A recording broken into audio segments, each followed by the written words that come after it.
बुलढाण्याचे शिंदेंच्या शिवसेनेचे आमदार संजय गायकवाड हे आपल्या वादग्रस्त विधानांसाठी प्रसिद्ध आहेत। यातच त्यांनी आता पुन्हा एक नवीन विधान केले। स्थानिक स्वराज्य संस्थांच्या निवडणुकीत 3 कोटींचा खर्च येतो असे ते म्हणाले। स्थानिक स्वराज्य संस्थांच्या निवडणुका आता सहज आणि सोप्या राहिल्या नाही। काही ठिकाणी 2 ते 3 कोटी रुपये खर्च तर काही ठिकाणी 100 बोकडं द्यावे लागतात असं ते म्हणाले। एवढ्या खर्चिक निवडणुकीत कार्यकर्ते उद्ध्वस्त होतात असंही पुढे संजय गायकवाड म्हणाले। त्यांच्या या विधानाची सध्या सोशल मीडियावर चांगलीच चर्चा आहे, तर राजकीय क्षेत्रातूनही या वक्तव्यावर अनेक प्रतिक्रिया उमटत आहेत। आम्ही शिवसेना भारतीय जनता पक्षाच्या महायुतीला प्राधान्य देणार। आम्हाला भाजप शिवसेना युती पाहिजे, ती प्रामाणिकपणे झाली पाहिजे। कारण आमदारकीला विधान आम्ही युती करतो, आम्ही लोकसभेला युती करतो, आणि ज्याला छोट्या कार्यकर्त्यांची गरज येते आपण कार्यकर्त्याला वाऱ्यावर सोडतो। त्यांनी काय पैसे खर्च करून मातीत जायचं? आता काय जिल्हा परिषद, पंचायत समिती, नगरपालिका निवडणुका सोप्या राहिल्यात? 1-1, 2-2 कोटी, 3-3 कोटी, काही ठिकाणी तर 100 बोकडे एका जणाकडून। इतके महाग निवडणुकीमध्ये कार्यकर्ता उद्ध्वस्त होतो। ज्याला जशी सवय तसं वक्तव्य, सवय लागली आहे। हे सगळे काय म्हणतात त्याला, खोक्यांची आणि बोक्यांची। तर ते खोके आणि बोके, बोके म्हणजे बोकडं, दोघांची सवय लागल्याच्या तोंडून दुसरं काय निघणार आहे? तेच निघणार।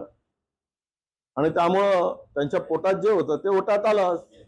संजय गायकवाड कधी कधी सत्य बोलतो आणि सत्य बोलून सत्य करतो। आता त्यांनी किती बोकडं पोसून ठेवलेत आणि किती कोटी जमा केलेत, किती कोटी वाटणार आहेत, तर यावर आता आम्हाला निवडणूक आयुक्तांना लिहावं लागेल की याच्यावर लक्ष ठेवा। 3 कोटी देतो की 5 कोटी देतो, 100 बोकडं देतो की 200 बोकडं देतो, लक्ष ठेवायसाठी पत्र लिहावं लागेल। संजय गायकवाडला अनुभव असेल, मला अनुभव नाही। संजय गायकवाडला अनुभव असेल, मला अनुभव नाही। आता बोकडं काय, म्हशी काय, रेडे काय, सगळंच देत आहेत। म्हशी, बोकडं, रेडे कापूनही कटकट त्यांच्या मागेच आहे। त्यामुळे आम्हाला हे न रुचणारं, न पचणारं आहे।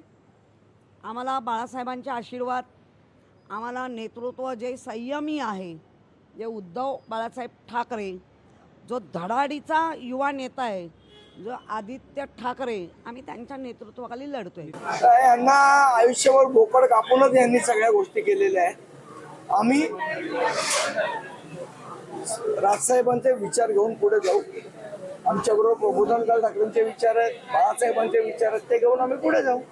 आणि आम्हाला आजही खात्री आहे की बोकड कापून नाही तर लोकांमध्ये विचार रुजवूनच निवडणुका लढत आहे। आता बुलढाण्याचे एक महाशय ज्याला आपण कॅन्टीन केसरी म्हणतो, जेवण नीट नाही मिळालं म्हणून तिथे असणाऱ्या एका कर्मचाऱ्यांना बॉक्सिंग करून त्यांनी त्या ठिकाणी मारलं।